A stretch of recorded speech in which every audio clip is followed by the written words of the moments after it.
Good afternoon. Welcome back to Public Wisdom, True Reliable News with your host, Elizabeth Caldwell. And today on Surrender or Reassign, we are going to talk about UPS may soon allow handgun shipments. Today's top story centers on a major policy shift that can reshape how firearms move through the United States. For the first time in nearly a century, the U.S. Postal Service may soon allow everyday citizens, not just licensed gun dealers, to ship handguns through the mail.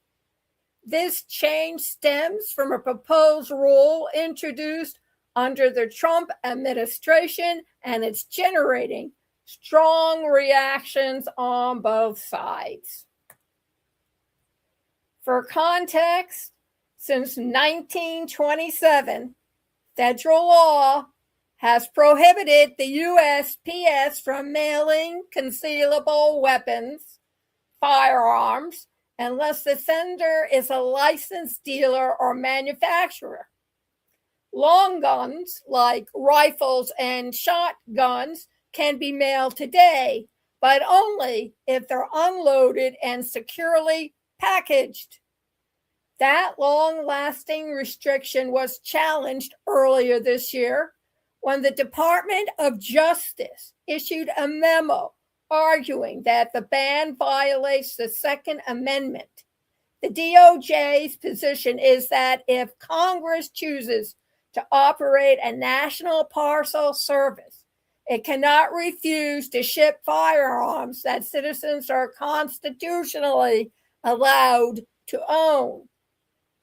In other words, the government can't run a mail system and simultaneously block the shipment of legal weapons between law-abiding citizens. Opinion: maybe it's a good time to privatize the U.S. Postal Office, as they've been suggesting lately. Following that memo, the USPS proposed a new rule in April that would extend the same mailing protections currently applied to long guns to handguns, meaning pistols and revolvers could be mailed as long as they are unloaded, properly packaged, and shipped according to safety guidelines. Now, there are limits.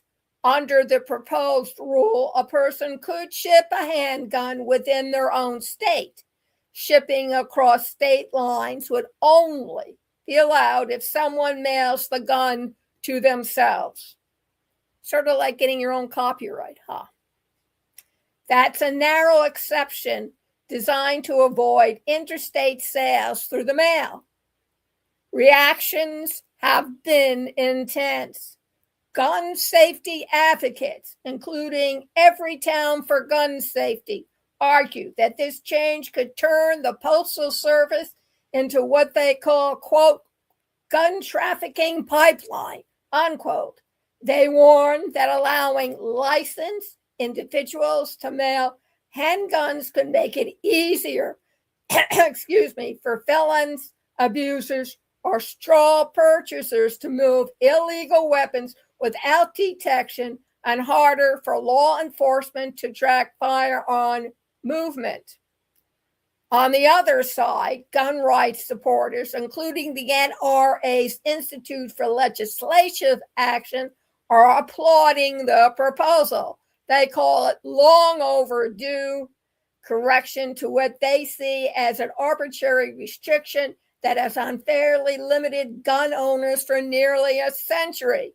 They argue that law-abiding citizens should have the same mailing rights for handguns that they already have for long guns. Opinion: will that increase presidential assassinations? End of opinion. It is also worth noting how this compares to private carriers, UPS and FedEx. Both restrict firearm shipments to people who hold federal firearms licenses. Importers, manufacturers, dealers, and collectors. UPS also bans the shipment of automatic weapons entirely and prohibits international firearm shipments.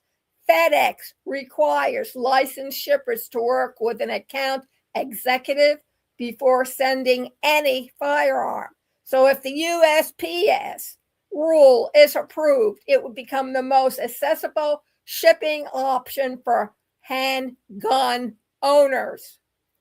This proposal change touches on constitutional questions, public safety concerns, and the practical realities of how firearms move around the country. It is a debate that blends legal interpretation with real world implication, and it's one we'll continue to follow as the USPS reviews public feedback and decides whether to finalize the rule. Thank you very much for living. Have a great weekend.